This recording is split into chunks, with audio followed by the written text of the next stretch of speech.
With me today is Tim Cameron Kitchen, the founder of Exposure Ninja. Exposure Ninja is a mission to rid the world of mediocre marketing. They help their clients dominate competitive markets and with transparent, results-driven tactics. Thanks for being on the show today, Tim. Thanks, buddy. Really appreciate it. Looking forward to it. Yeah, so I always ask right off the bat, like, how did you get into SEO? Because I love to hear people's journey on, everyone obviously wants to strive to be an owner, but really, when did it start and how did you get to where you are? Yeah, good question. It started completely unintentionally. So I was a professional drummer and that had always been my dream. I'd always wanted to have, drumming books and drumming DVDs and that type of stuff. And I did that stuff between, let's say, 2007 and 2010. And then one day I got talking to my next door neighbor who was a plasterer. And I asked him, I noticed that he was always in his house. He didn't ever leave his house. And I thought, what's going on? If you're going to be a plasterer, surely you have to leave your house. So I said, Ben, what's the deal? And he said, I've basically got no work. Up until that point in my life, my drumming business, I'd promoted purely online through SEO, it turns out, before I knew it was called SEO.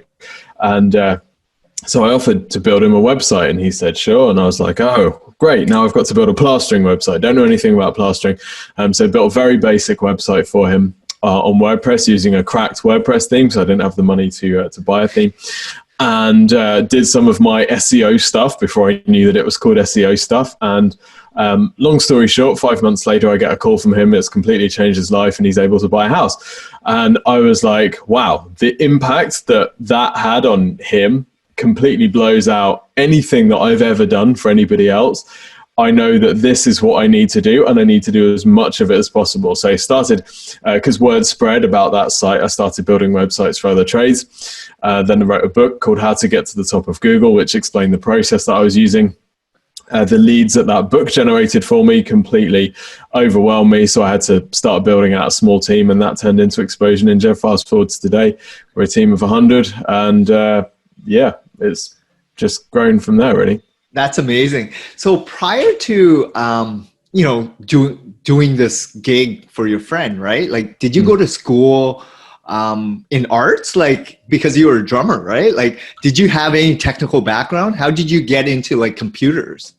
Zero technical background other than I had to use computers to record my drumming. That was really it. And then I taught myself. My website at that time was actually built in Photoshop. Who knew that you could even build websites in Photoshop? I just knew nothing, and I just figured it out using YouTube tutorials.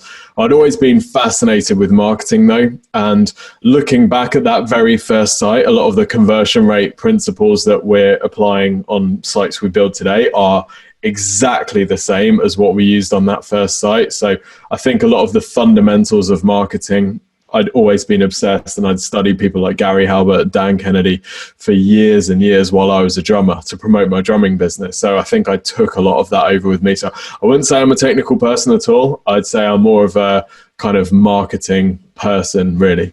That's amazing. So how long ago was this? When did you start this journey, and how long have you been growing and scaling your business?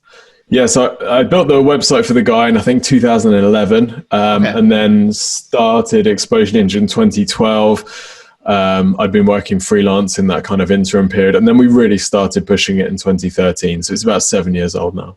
That's amazing. And I know you're out in the UK. So a lot of the listeners are North American. So how is the market over there? And were you one of the early adopters into this whole SEO world? Or were there other professionals and competitors already existing?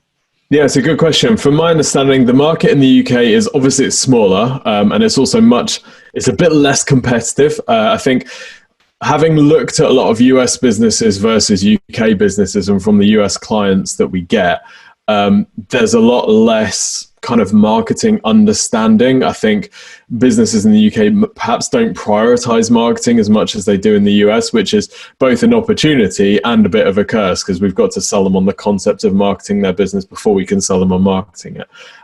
So I think that's probably the main difference, I'd say. As for SEO agencies and competition levels, actually it looks pretty similar. We've got US clients that we've seen ridiculous results for going through the same process that we use for our UK clients. So we don't seem to find much difference in that sense. That's amazing. So let's take a step back. And so what happened to your drumming career? Like, I know you were a drummer, so why did you leave that passion, obviously, that you were doing to get into this? Yeah, well, there's two reasons. Firstly, anytime you turn a passion into a job, you inject it in a poison. You inject it with a poison, which has, which is going to activate at some point. So I found that the thing I love, drumming, every time I sat down at my drum kit, it wasn't for fun, it was to earn money. And when you're doing something like that, I think you quickly lose your passion. I had one moment of realization where I was like, if I was putting as much work into being an investment banker as I was in being a drummer, I wouldn't be driving this car. So there was that kind of seed. But really, my drumming career died in that moment where there's a video of the testimonial where my next door neighbor, the plasterer Ben, he says, and I'm able to think about buying a house because of that website that you bought me. And you can see my face. And I'm just like, that's ridiculous. And he's like, yeah, it's ridiculous. And literally in that moment, my entire drumming career died. I was just like, there's no way I can be playing the drums when this thing over here has this much impact on people. And that's, I'm fundamentally a people pleaser. Like, that's the thing I chase. The thing that energizes me as much as anything is getting testimonials from clients and getting those we've had people say things like, this is the best decision I've ever made in my business career. And I'm like, yes, that'll pump me up for a week, So it's that sort of stuff that I love. And it's just easier to have that impact in an agency than drumming. So drumming had to go. That's amazing. So growing up, schooling wise, you mentioned you didn't really have a technical background, right? So what did you do growing up?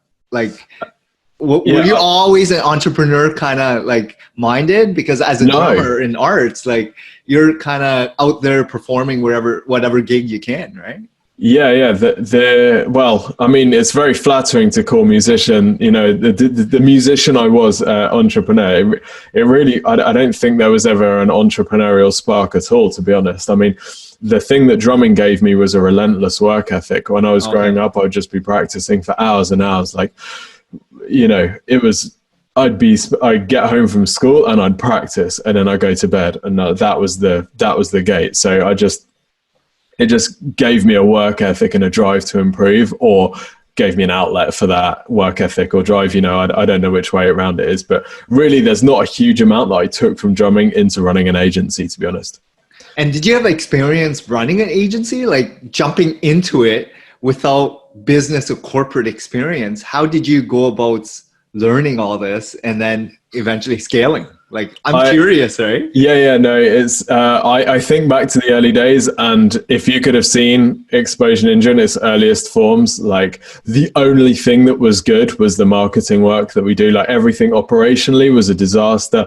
Our own marketing, we didn't do any SEO on our own site for like 4 years.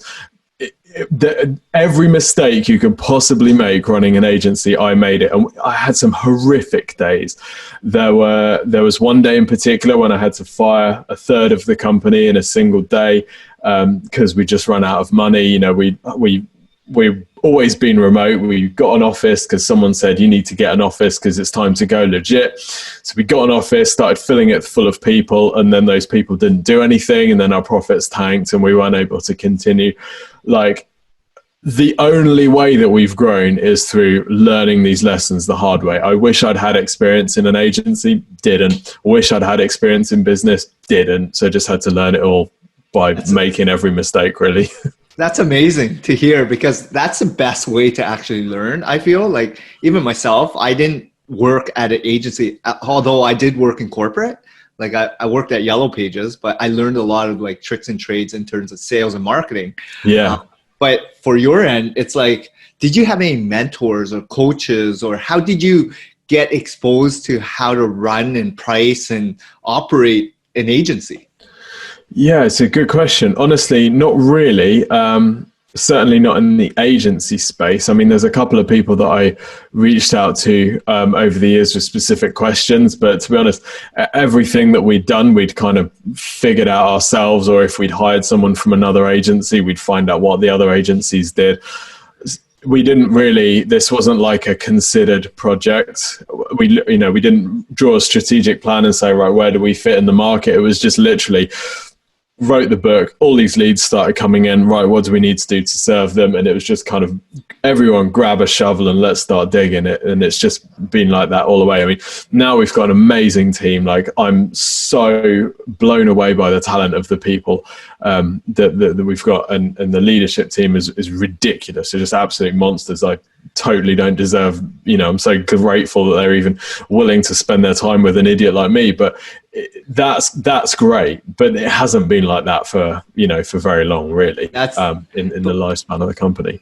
That's awesome to hear, though, because obviously the purpose is to hire smarter people than you so that they can take on the work and you can actually step back a little bit and work on the true business, right? But that's, it takes years to actually learn and make mistakes to get to where you are, right?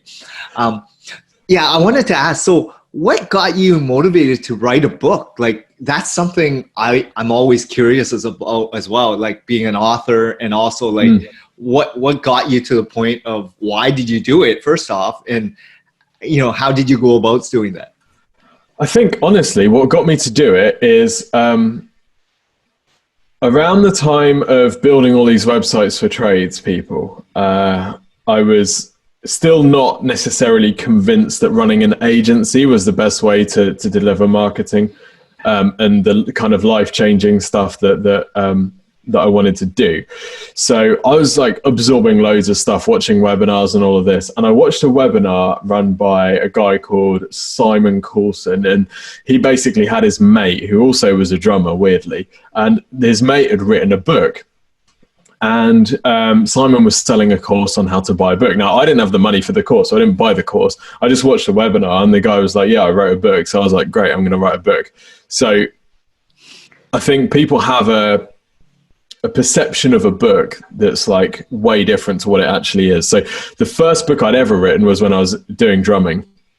This book, How to Get to the Top of Google, like every book is basically just a Word document or a Google Drive document these days, right? It's just a 40,000 word Word document. So all I did was like, right, what's the process I'm using to build and rank these tradesman websites? And then let's just write it down. So chapters, like start with sections, then write chapters, then write a few bullet points under each chapter. And then it's just basically a long blog post. Let's just flesh out the information in each of these. 40,000 words later, whammo, you got a book, publish it on KDP. It's in the Kindle store immediately. You can publish it on Create Space to get the paperback. Now that's been folded into KDP.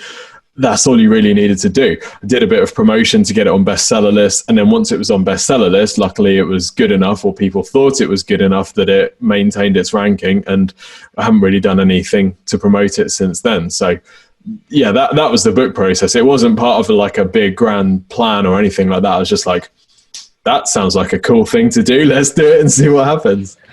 I love the spirit. I love the way you actually think through it, because honestly, there's a lot of people who overthink and they never do anything, right? You're the kind of guy that will just do it and whatever happens, happens. But that's the best part. Like, you actually go and do something about it, right? You figure it out. But that's SEO in general. Like, a lot of people who are in the space, they take on clients and then they got to figure out how to rank, right? Yeah, totally. And I think you're absolutely right. It's so easy to overthink the book thing, particularly because you're like, oh, it's going to be this is going to be my thing that people know me for. And it's easy to make it a 2-year project. And it can be a 2-year project, it can be a 10-year project, or it can be a week project. It depends what you want it to be. And by the way, if you're publishing it on KDP, you can go in and make an update. Like, the first version of the book, I designed the cover myself. Terrible idea. I thought, yeah, I got Photoshop, I can give it a go. Awful. And I proofread and spell checked it myself, which turns out you can't really do that. It doesn't really work. If you missed it the first time, you're going to miss it the second time. So I used to get people that would leave me a review on Amazon. They'd be like, this book is great, but the spelling is dreadful or the grammar is terrible. But then people started emailing me with fixes. So I had a few people that would read the book and then they'd itemize all of the problems. So then I could just go into KDP, fix all the problems, republish. Amazing. Happy days. So I think it's easy to, if I thought, well, this book's going to be out there with my name on, what if it's got spelling mistakes? That's going to reflect badly on my brand. You could easily talk yourself out of anything. I think particularly when you've got nothing to lose, just go in all directions with as much energy as you can and see what sticks. That's awesome to hear, man. So I know that you also have like a podcast as well, right? Like how long have you been doing that? And what else are you up to? I don't know how long the podcast's been going, maybe since 2016 or 2017. I'm not too sure. I think we're about 100 and something episodes, maybe 170 or 180 episodes. And we tried lots of different approaches with the podcast. So it used to be that we just focus with people inside the company and it would be in like an interview. Then we tried bringing on outside guests. We've gone back to just doing people inside the business. But basically, it's all about digital marketing and reverse engineering awesome marketing. So that's cool. We do that. We're going quite heavy on YouTube at the moment as well, producing a lot of videos for YouTube. And I'm doing like a weekly website teardown thing. Like one of the things that's really built our business has been reviewing people's websites and recording them videos about all the things that they can fix about their website.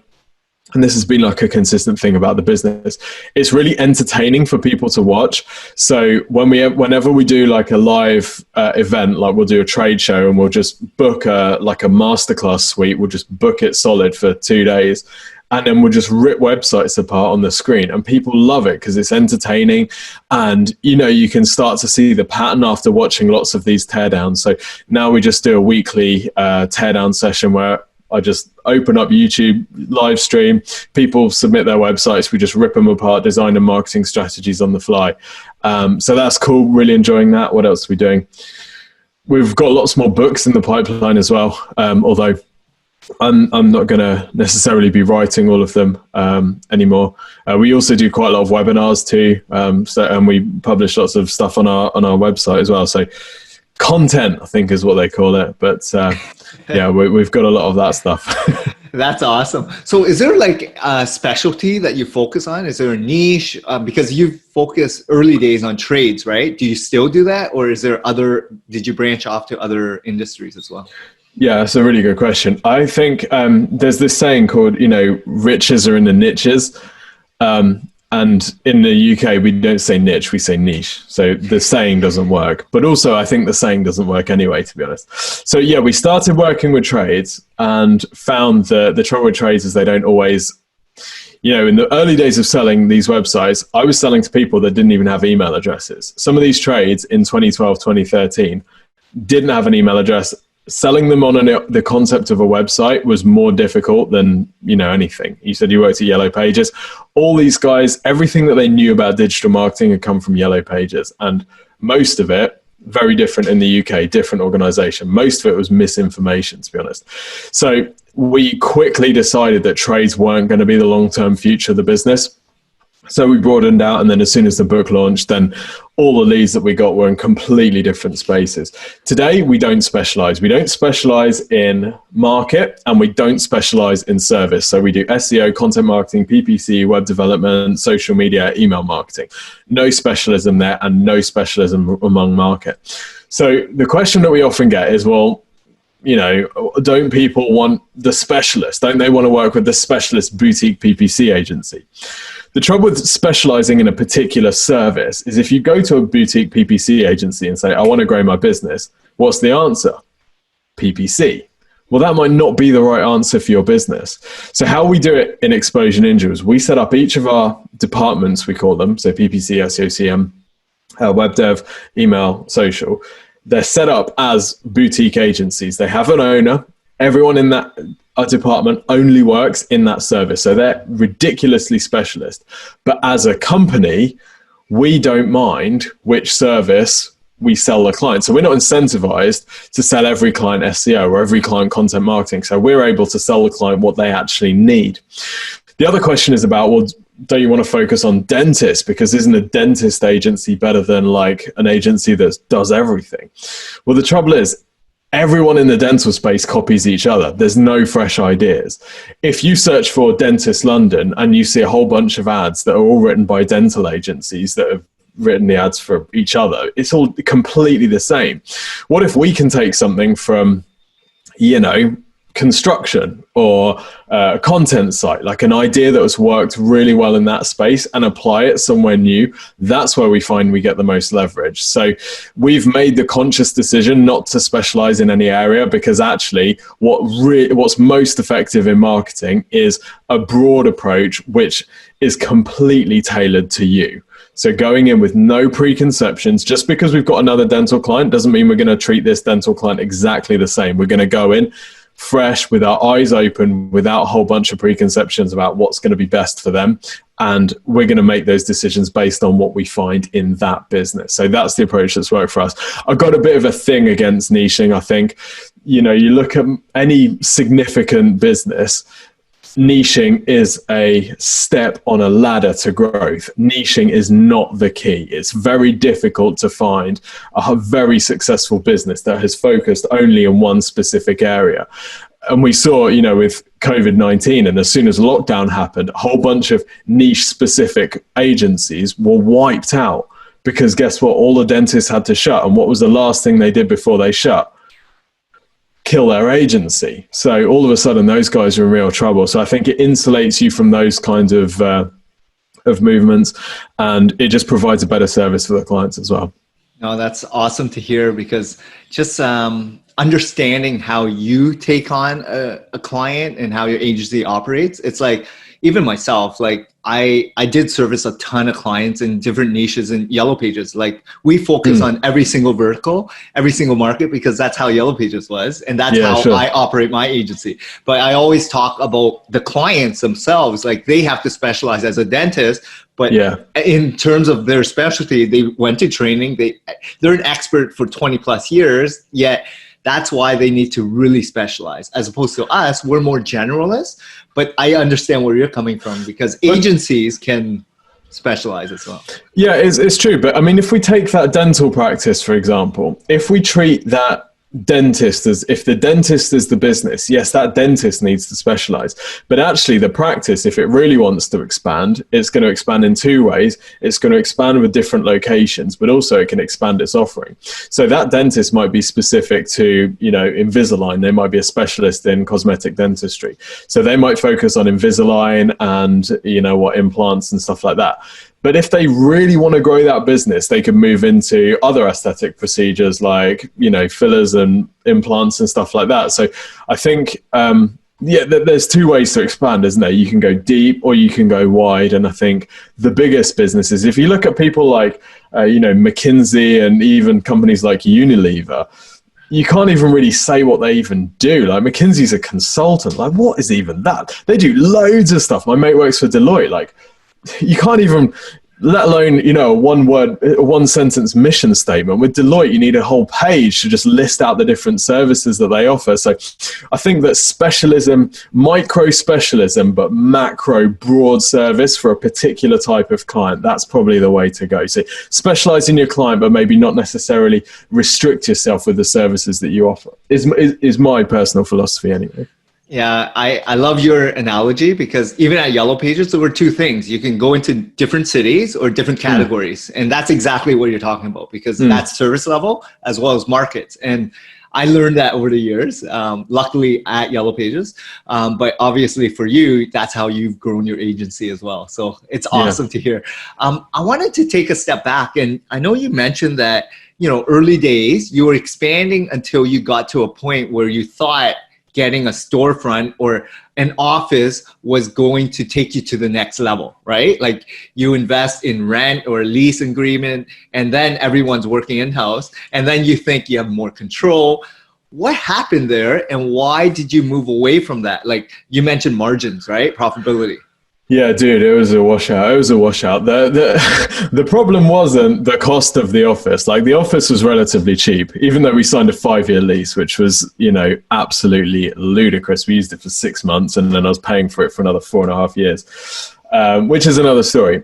The reason that we took out the office is because someone who I respected, like when you're starting up, you don't know who to listen to, right? You just listen to everyone because everyone knows more than you. So someone who I respected said, you've got this kind of ragtag bunch of freelancers that are doing these websites and the growth is good, but it's time that you made this into a real company. And if you're going to be a real company, you need to have a real office. And I didn't think to say why. Right? I didn't have the confidence in myself and my journey because I didn't have the background. I was like, okay, that makes sense. We want to grow. Let's do it. So I moved to Nottingham, which is in the center of the UK, moved there specifically so that we could open an office. Turned out all right because I met my wife after a few weeks and we got married after a year. But we opened this office and now we had this big office with lots of empty space. So what do you do with empty space? You get some tables and you get some chairs and you're like, well, we've got 90% of the chairs in this room are unoccupied. So we need to get some people and put them in the chairs because then we'll be expanding. So we did that and we hired people from the local area, right? Because when you're in an office, you pretty much have to hire people from around 5 miles radius. And these people weren't the people that we would have hired if we were hiring remote. They either didn't have the experience or they just weren't relevant. Like we weren't maybe a good fit for them culturally, but we had a limited talent pool. So that's what we hired. And that was the main reason that things went badly, because we had a sales team that couldn't sell, didn't sell. And if you've got a sales team that can't and don't sell, like that's the oxygen in the business cut off. So yeah, it didn't take long. Within 6 months, I had to put money into the business for the first time. Not very much, but a little bit to pay payroll. And that was like the wake up call. I was like, right, this is not working. I hated commuting to the office. Complete waste of time. You waste an hour every day either way, like work out that over the course of a year. It's just absolutely brutal. So made the decision, close down the office, send everyone home. Everyone who we wouldn't have hired otherwise had to go. So I fired like 10 people in a day, worst day of my life. They could see what a toll it was taking on me. They actually came and gave me a hug at the end of the day. They were like, don't worry, Tim, it's going to be okay. And I'm like, what kind of backwards situation is this where I've just fired you and you're like trying to comfort me? Like it was horrible, horrible experience. But it taught me some really valuable lessons, right? It taught me to, trust ourselves. We built a process that worked. The month after we closed the office was our best month ever. The month after that was even better still. Like when we went back to trusting ourselves, we figured things out and we got it sorted. So yeah, I kind of learned then not to just take everyone's advice blindly, not to just listen to everyone. You've got to trust yourself first because you're the only person that sees from your perspective. That's amazing, man. So in terms of like your career now, right? Like you've been working at this agency for multiple years. Yeah. You've come with a lot of challenges that you overcame, obviously. Your biggest mistake seems like that, the office. What advice would you give some of these new entrepreneurs? Like, because you obviously been more of a seasoned, you've been doing it for many, many more years than a lot of people. You grew your agency. What can you give someone that's maybe 1 to 5 man operation or starting to scale and grow? What kind of advice would you give them? It's a really tough one because I can only see things from one perspective. And for me, like someone who's in a good place to give advice would be someone who has either consulted or grown loads of businesses. I think one thing that one perspective I do have is because we've worked with thousands of clients and we review thousands of websites and talk to business owners. The thing I've noticed is that sales will solve almost everything. Like if you sell more, that buys you time. It really is the oxygen into the business. And for me, there's a couple of pitfalls that new businesses can fall into. One of the most serious is believing that because you're a startup, you need to chase investment. I think that is probably one of the most dangerous attitudes. And looking back from the future, we're just going to view this period of time where step one, when you're starting a business, is to go and seek seed funding. Like, this is a crazy notion. A business is there to generate money. And if you're not generating money as a business, you are dying. Like, let's be honest, a company like, you know, I don't know if you know the bank Monzo. So in the UK, we've got this startup bank. Or this, like, it's an online banking company, basically. So there's basically two of these businesses in the UK. We've got Monzo, who's run by, you know, the typical Silicon Valley type entrepreneur, British guy, I think. And then you've got Starling, who's run by a seasoned veteran of the banking industry. Starling is seeking profitability. Monzo is just seeking growth, and they're losing money. And every year they sign up more customers and their losses deepen. And you can see where it's going. And now people are starting to worry. And I think this era of seeking investment and just seeking growth before things have stabilized. Like, imagine if I'd taken 10 million investment before opening the office. It would have been 10 times as big. The losses would have been 10 times as big, and I'd have been 10 times as fucked. So I think it's good to learn these lessons when the numbers are small and grow as the business deserves to grow. Like, it doesn't need more oxygen until you know that you're on a winning formula. So I think that would be the biggest thing. Like, just get to a point where you're generating sales consistently. And once you do that, that's going to buy you a lot of leeway to figure out these lessons and make the mistakes, but do it while you're small, I think. Yeah, and I think a lot of these companies who do seek out seed money or venture capitalists, they have no sales experience, and they don't realize what it's like when they have an investor. How much harder you have to work.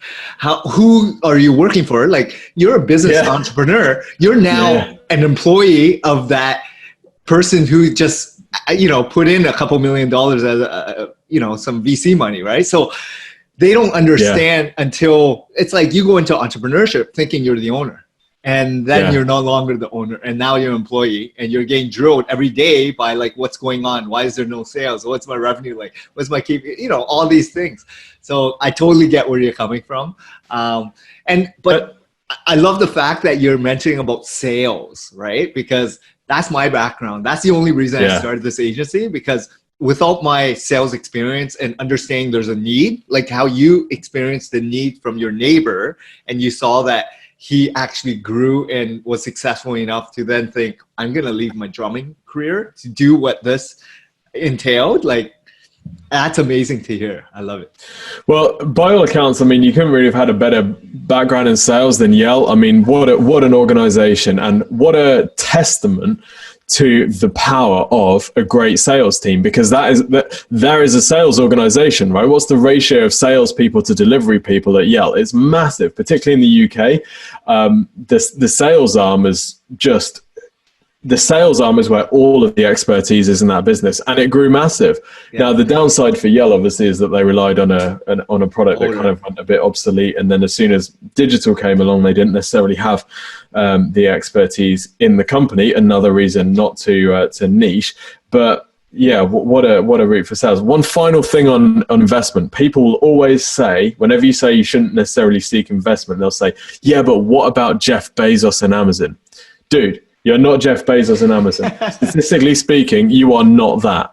So you can't make it. That's like saying, yeah, but what if I want to be born as the queen? Like, you're not going to be born as the queen. You can't base your strategy on the success of one business. Look at the number of failed businesses that take investment. And like you say, the experience of those people as they're failing is not cool.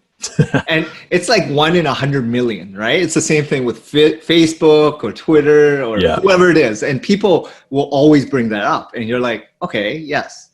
So what, right? Do you want to be, it's like Michael Jordan or, you know, Ronaldo or whoever it is, a superstar, right? You're 1 in millions. Everyone wants to be them, but you know how hard and how difficult it is to, you know, train and practice and harvest that trait, right? Like, it's, but exactly. So just start a business that's profitable as quickly as possible, because actually the success rate of doing that, once you can get to profitability and you're providing something that people actually want, much higher rate of success. So do that and you'll be fine. That's awesome, man. So where do you see yourself in the next couple of years? Because it seems like you're doing ultra success, you're doing very well. You have a fairly large team. Where do you want to go with this?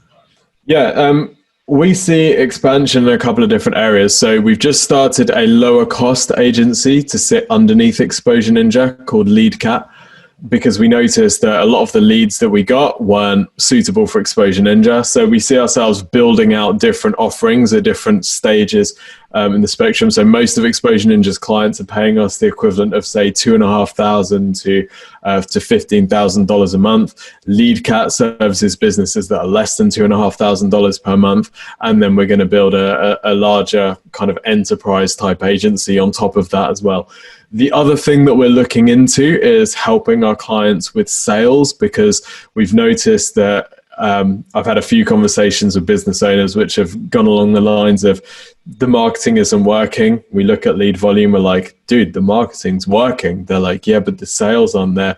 And then we'll go back and listen to the calls and the team doesn't know how to sell. So one of the things that we're looking at is how we can offer complementary services which help our clients in these areas, because particularly if you're serving an SME market, you need to, the help that they need, the help that some of our clients need isn't, they come to us for marketing help. And as we start deconstructing what's going on in the business, they need branding help, they need positioning, they need business operations help, they need finance support because they're not collecting the invoices that they're sending out. And you realize that marketing is just one of the areas that they need help in. So we see expansion in two areas. Firstly, helping businesses that are larger and smaller than Exposure Ninja serves, and then broadening out our offering to help these businesses with other things that they either do or don't know they have issues with. That's awesome, man. So it sounds like things are going well. In terms of like, what drives you? Like, how did you get this passion and drive and purpose? Because it seems like it's either innate, like you grew up with it, or like over the years, did you possess a larger drive in your business and pursuits in what you're doing? I think completely honestly, it's insecurity, right? Okay. There's two insecurities.